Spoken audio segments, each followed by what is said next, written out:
Well, good day, my friends, and the rest of you too. Today I'm going to speak about gun violence in Toronto. I live in Toronto, Canada, and we are having one or two people a day shot now. Never happened before.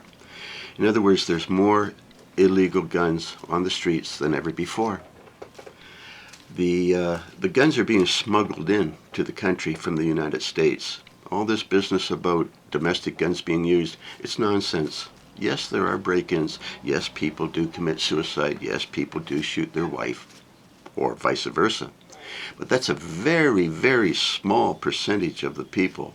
The great majority of people that are being shot by gang members or religious members. Gang members are fighting over turf wars and paybacks. Religious people just hate the other person's God. And by the way, there is no God. It's foolishness. But anyhow, the problem is that people are shooting each other. Now, what doesn't work? Well, hiring more cops doesn't work. It hasn't worked in the past. Never works. Because the cops show up after the murder, not before it. You see? So more cops doesn't seem to work. Taking legal gun owners' property from them does not work. It hasn't worked in Australia or other countries, the United Kingdom. Murders are still going on. It's just nonsense taking legal gun owners' property. You see?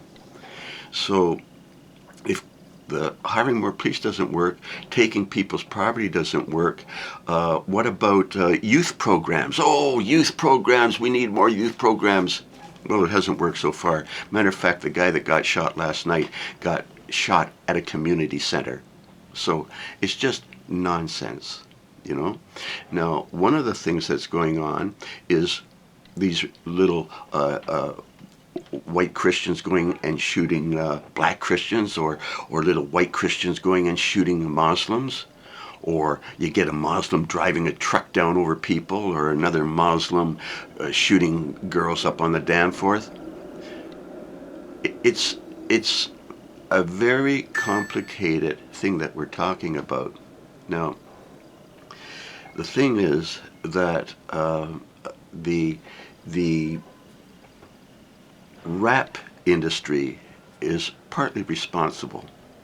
Now, it's not really guilty of doing anything other than existing.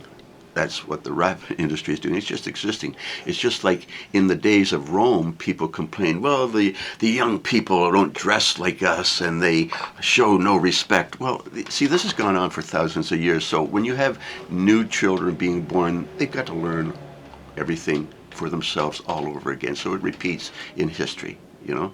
But anyhow,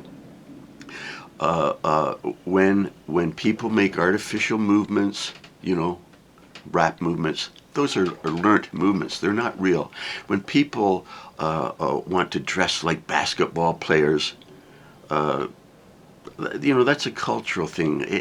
Canadians aren't that much into basketball, or at least they weren't, you know. So all these kinds of things are just signs of people who are settling in and trying to learn how to get along. The unfortunate truth is, when I look at the news and I see this guy shot that guy, day after day, it's a black face shooting a black face. It's 8 or 9 out of 10 times I see a black face shooting a black face, and then I see a black mother saying, oh, this is just terrible. He was only 15. Well, anyhow, that's what these kids do.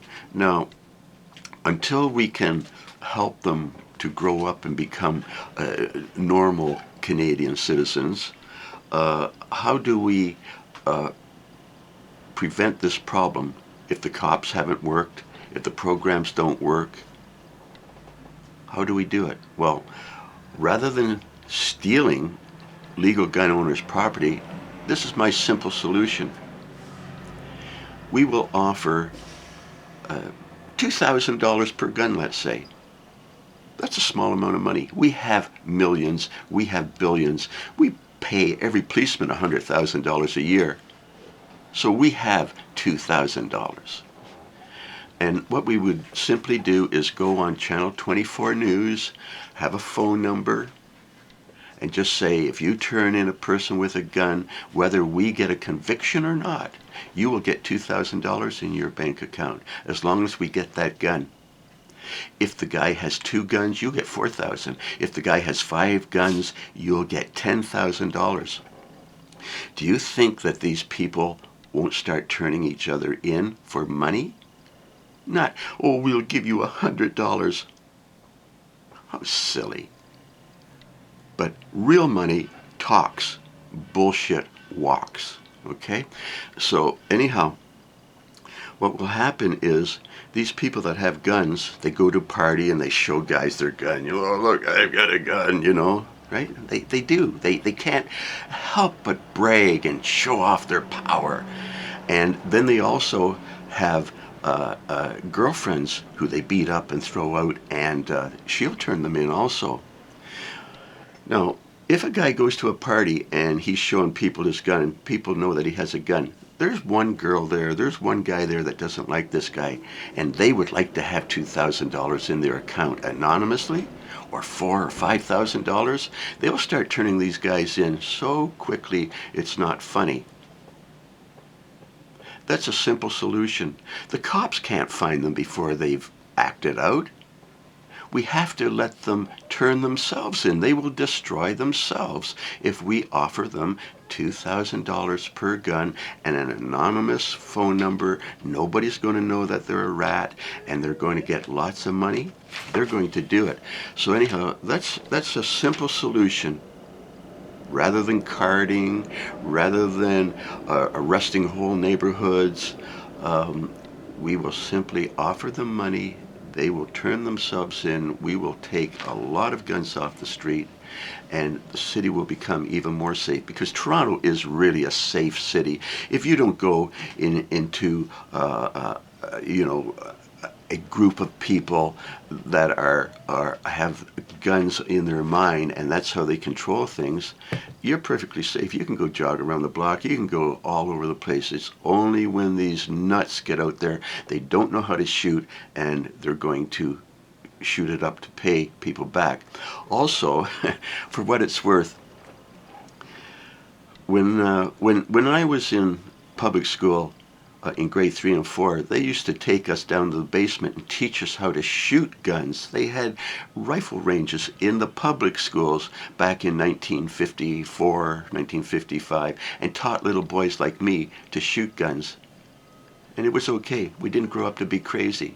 So I would say that if they took these little kids from the ghetto out to a shooting range, groups of 3 or 4 or 5, and taught them to shoot, that it would take the magic out of it, and they probably wouldn't even care about a gun in the same way. Another thing that's going on is these people are young, and they're cowards. They are cowardly. They won't go out in the backyard, out in the alley, and settle it, right? They'll shoot you instead because they don't have the guts to fight, you see? So that's another point. So if we give them an out, if we offer them money to turn each other in, they will begin to do it because, again, they're not loyal, they're not friends to each other, and they have a lot of animosity towards each other. And if they can simply phone a number and get $2,000 and the cops will take out their enemy for them, they're going to do it. Anyhow, that's my suggestion, is to start to have common sense, offer them something that's worthwhile to them, and they will turn each other in. Now, having said that, even though this is a Toronto problem, not a provincial problem and not a federal problem, to get the feds off our back so that they're not taking all our property unfairly, I think that this would be an alternative. Okay? Anyhow, I'm going to vote for Maxime Bernier in the next election, the PPC Party of Canada, the People's Party of Canada. That's who I'm voting for. He has the most common sense gun platform in the whole country, and he's a very intelligent person who has a lot of good ideas. So even though I was talking about a Torontonian problem, vote Max. Mad Max in the next election if you want to keep this country free. Do you want this country to be free and continue to be free? Vote for Mad Max. Anyhow, you guys have fun. I'll talk to you later.